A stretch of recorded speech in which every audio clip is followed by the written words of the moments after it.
नमस्कार, मैं सुभाष चंद्र अपने YouTube चैनल पर आपका हार्दिक स्वागत करता हूँ।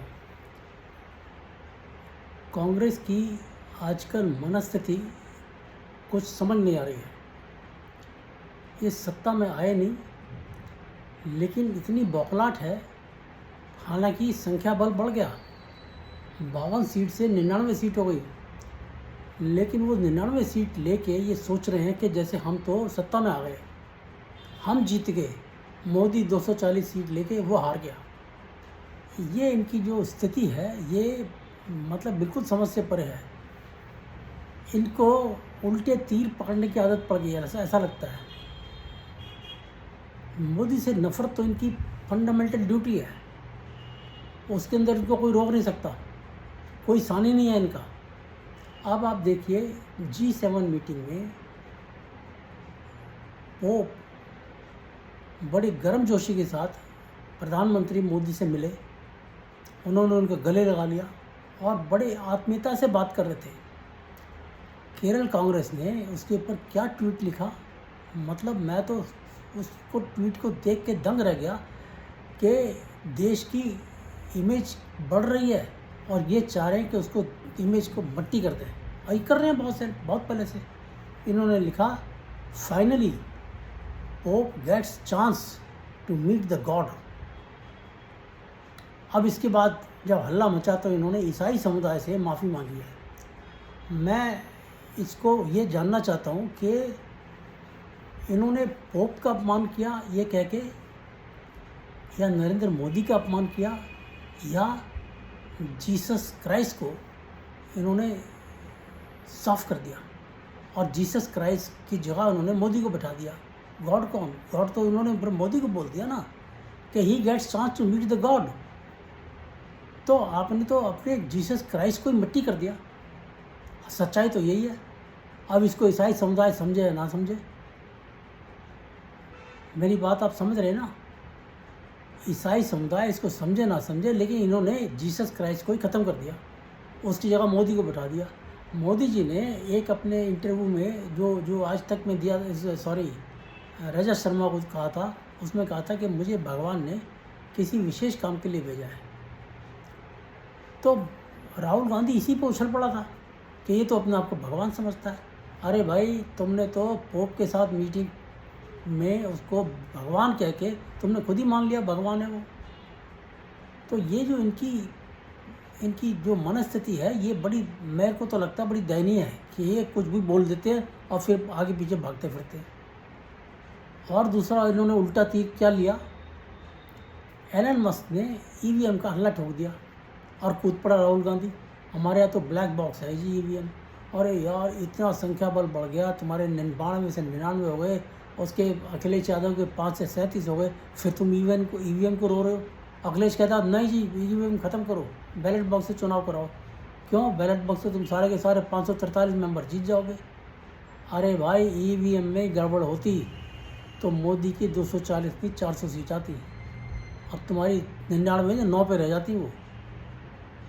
तुम ईवीएम को रोते रहो, दिस इज़ नॉट फेयर। कहते हैं ना कि खुदा ने गंजे को नाखून नहीं दिए, वरना अपना सर खुजा खुजा के मर जाता। अब इन्होंने क्या किया, ये कहते हैं जी इन्होंने तो बिना सत्ता में आए इमरजेंसी लगाने का प्रोग्राम बना दिया, ऐसा माहौल क्रिएट कर दिया जैसे इमरजेंसी लगा दी इन्होंने कि जो हमको पसंद हो बस वही बात करो, नहीं करोगे तो हम केस पे केस ठोक देंगे। इन्होंने अर्नब गोस्वामी के साथ भी यही किया था। उसका क्या कसूर था? उसने सोनिया गांधी का असली नाम बोल दिया टीवी चैनल पे, 100 केस लगा दिए, 100 केसेस। भाई, उसका नाम नहीं है क्या वो? 100 केस का क्या मतलब पड़ा है? ये जहाँ जहाँ इनकी सरकार है वहाँ केस लगा दो, हर राज्य के हर प्रांत में केस लगा दो। अब इन्होंने क्या किया कि अजीत भारती के ऊपर केस लगा दिया और कहा गया, उसके अंदर क्या चार्ज लगाया है, क्या आरोप है कि उसने कहा कि जी राहुल गांधी ने कहा था कि अगर राम मंदिर का फैसला के टाइम पे हम होते तो हम उसको पलट देते। ये कहते थे झूठ है। ऐसा राहुल गांधी ने कब कहा है? और इनके जो छुटभैये जो फैक्ट चेकर कहते हैं ना, जो वो अपना इनके जस्टिस चंद्रचूड़ के लाड़ले मोहम्मद जुबैर, उसने इतना लंबा उसका वीडियो था, उसको काट के 40 सेकंड का कर दिया। इतनी बदमाशी, इतनी बेईमानी, आप ये देखिए।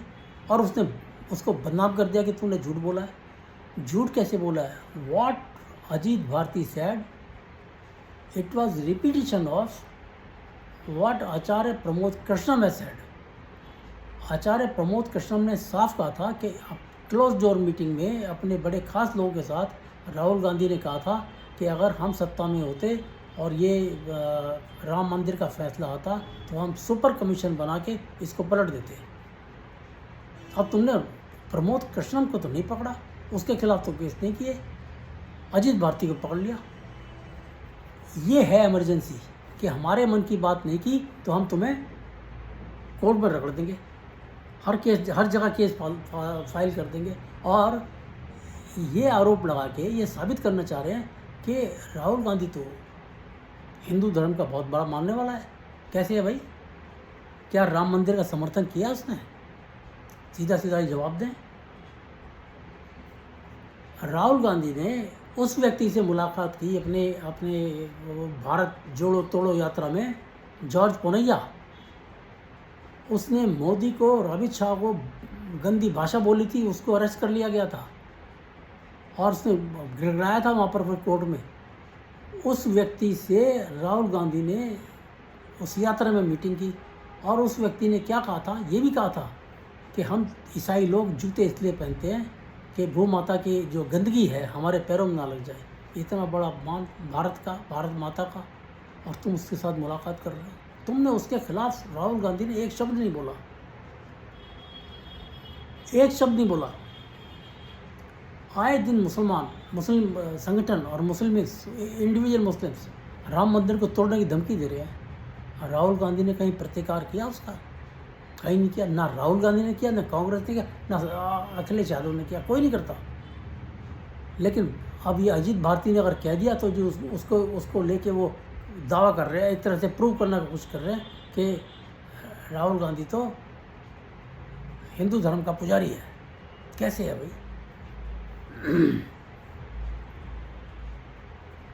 मैं कहता हूं कि अगर अजीत भारती ने झूठ भी बोला है तो ये बात तो चंद्रचूड़ खुद कह चुके हैं मणिपुर में कि पत्रकारों को झूठ बोलने की भी इजाज़त है, उनके खिलाफ कोई केस नहीं चलना चाहिए। उन्होंने कहा, कोर्ट में कहा, कोई झुटला दे तो मैं मान जाऊं। जो इनकी एजेंसी है एडिटर्स गिल्ड, उसके 3 पत्रकारों ने झूठी अफवाह उड़ाई थी वहाँ पर कि एक सरकारी भवन में आग लगी। उन्होंने कहा कि कुकी समुदाय के घर में आग लगा दी और चंद्रचूड़ चुप हो गए। कहता नहीं ठीक है, कोई बात नहीं, उनकी मिस रिपोर्टिंग हो गई। ये हालत है। यूट्यूबर मनीष कश्यप के ऊपर नेशनल सिक्योरिटी एक्ट लगा दिया डीएमके ने। वो बेचारा पड़ा रहा, जेल में सड़ता रहा। अमन चोपड़ा न्यूज़ 18 का बड़ा पत्रकार, उसके खिलाफ 3 जगह गहलोत सरकार ने केस लगा दिए। कोई मुद्दा नहीं, बस लगाने हैं, हमारे खिलाफ बोलता है इसलिए लगाने हैं बस। अरे भाई, उसके बाद इन्होंने एक और भी किया था इन्होंने, जो तजिंदर बग्गा, इन्होंने नहीं किया लेकिन इनके जोड़ीदार हैं केजरीवाल, उनकी सरकार ने किया था। उसको दिल्ली से किडनैप कर लिया, किडनैप करके पंजाब ले जा रहे थे। वो तो हरियाणा सरकार तुरंत एक्शन में आई, उसको बचाया गया, वरना उसका तो पता नहीं क्या हालत करते ही। आज इन्होंने एक और ड्रामा किया है, आपको सुन के ताज्जुब होगा। अभी एनसीईआरटी ने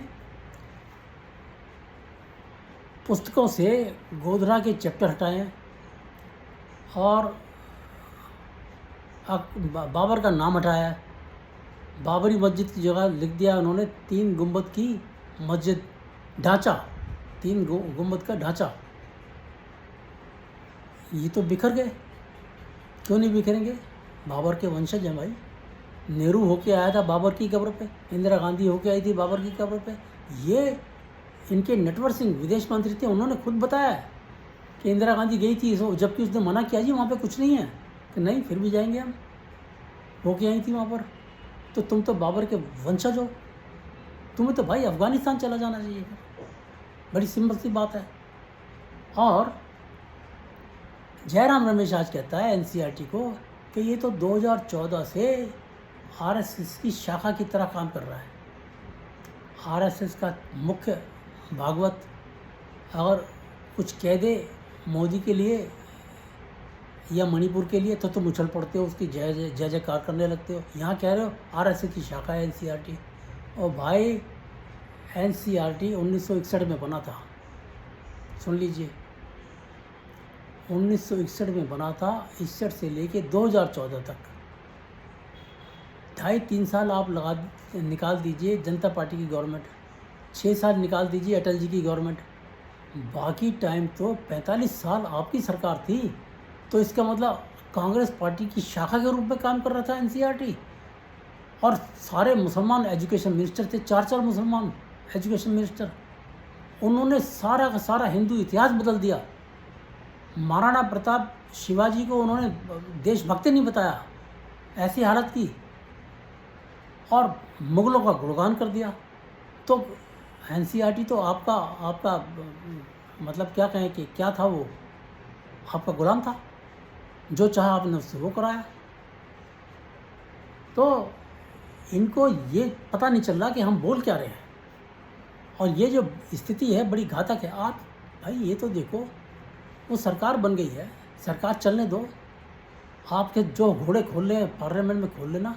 वैसे तो आपको पार्लियामेंट में जाना नहीं चाहिए, क्योंकि आपने नए पार्लियामेंट का बहिष्कार किया था। अब भी बहिष्कार करो, मत जाया करो यार वहाँ पर, वो अच्छी जगह नहीं है। आप अपना विपक्ष का नेता तो चुन नहीं पा रहे हो, और चारों तरफ की इधर उधर हाँक रहे हो। कभी किसी मामले में बोल पड़ते हो, कभी किसी मामले में बोल पड़ते हो। और एलन मस्क जो है ना, जिसने ये तुर्रा छेड़ा है ईवीएम का, वो अपनी कंट्री के लिए छेड़ा हुआ भाई, हमारे लिए नहीं छेड़ा, हमारे लिए नहीं छेड़ा। हमारी कंट्री तो एलन मस्क की कंट्री से बहुत आगे है। उनके यहाँ 144 साल के बाद महिलाओं को वोटिंग राइट मिला था। हमारे यहाँ जिस दिन आज़ाद हुए उस दिन ही वोटिंग राइट दे दिया महिलाओं को, और अश्वेत महिलाओं को उसके भी 50 साल के बाद आपने वोटिंग राइट दिया था। और मुझे लगता है कि 10 अप्रैल के महीने में एलन मस्क को दिल्ली आना था प्रधानमंत्री से मिलने के लिए।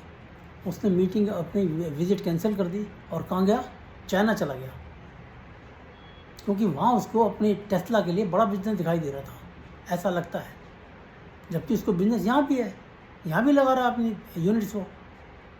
और मुझे ये लगता है कि कांग्रेस और चाइना का तो एमओयू है, वो तो मिली जुली सरकार चला रहे हैं अपनी। तो चाइना और कांग्रेस के कहने में हो सकता है कि एलन मस्क ने बयान दिया हो कि इंडिया की जो ईवीएम है उसको लेके कंडेम कर दो, ख़त्म कर दो उसको, और उसकी इंटीग्रिटी पे डाउट क्रिएट कर दो। चाइना का तो काम ही है। अभी वो यहाँ पे कर रहा किया, उसने खूब छेड़छाड़ किया वहाँ पर इंडिया के इलेक्शंस में। अब अमेरिका में करेगा वो, आ रहा है टाइम, देखते जाइए आप। तो ये जो मेरा कहना ये है कि कांग्रेस की जो स्थिति चल रही है वो बहुत खतरनाक चल रही है, बहुत खतरनाक चल रही है, और ये देश के लिए शुभ नहीं है। अभी तो पार्लियामेंट शुरू होने वाला है, देखते हैं। अब तो इनकी संख्या बढ़ गई है, जो कम थे तभी वो पार्लियामेंट नहीं चलने देते थे, अब तो 204 आदमी हो गए इनके, और 29 ममता के हैं। तो ये तो पार्लियामेंट चलने नहीं देंगे। पिछले 10 साल नहीं चलने दी। कोई सेशन पार्लियामेंट का ऐसा नहीं था जो कि कभी भी सुचारू रूप से चलाओ। हर सेशन के अंदर अल्लाह अल्लाह अल्लाह अल्लाह करते रहे, और अब फिर करेंगे, ये अगले 5 साल करेंगे। लेकिन मैं फिर भी इनसे अनुरोध करता हूँ कि थोड़ा सा ठंडी करके खाओ। तुम्हें सत्ता नहीं दी, तुम्हें विपक्ष के लिए सूटेबल समझा जनता ने, वो भी सूटेबल सही समझा गलत समझा वो जनता जानती है। लेकिन तुम सरकार के साथ सहयोग करो। मोदी कहते हैं कि सरकार बहुमत से बनती है लेकिन चलती आम सहमति से है। आम सहमति बनाने का फ़र्ज़ आपका भी है, केवल गवर्नमेंट का नहीं होता है।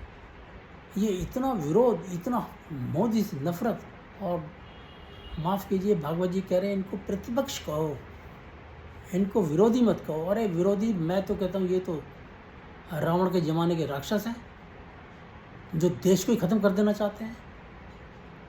राहुल गांधी को आप हिंदू का पुजारी बता रहे हो। सनातन धर्म को ख़त्म करने के लिए बात की उसने, डीएमके ने, इसने विरोध किया, इसने विरोध किया। इसने तो हिंदू धर्म की शक्ति के से लड़ने की बात की। तो ये कहाँ बोल रहे हैं भाई ये? और फिर तुम आप उसको साबित करना चाह रहे हो तो हिंदू धर्म को मानता है ये। उसने तो राम मंदिर तोड़ने की बात ही नहीं कभी की। This is absurd, ridiculous. और ऐसा नहीं है कि पब्लिक, तो खैर मैं पब्लिक के लिए तो मैं आप कुछ नहीं कहता जी। जब जिस प्रधानमंत्री ने पब्लिक के इतना कुछ कर दिया, वो पब्लिक ने फिर भी रेसिप्रोकेट नहीं किया। ये पब्लिक डिजर्व नहीं करती है कुछ किया जाएगा। एनीवे, मेरा बस आज इतना ही निवेदन था। आपसे अनुरोध है कि मेरे वीडियो को लाइक करें, शेयर करें और मेरे चैनल को सब्सक्राइब करें अगर अभी तक नहीं किया है तो। नमस्कार, जय हिंद, भारत माता की जय।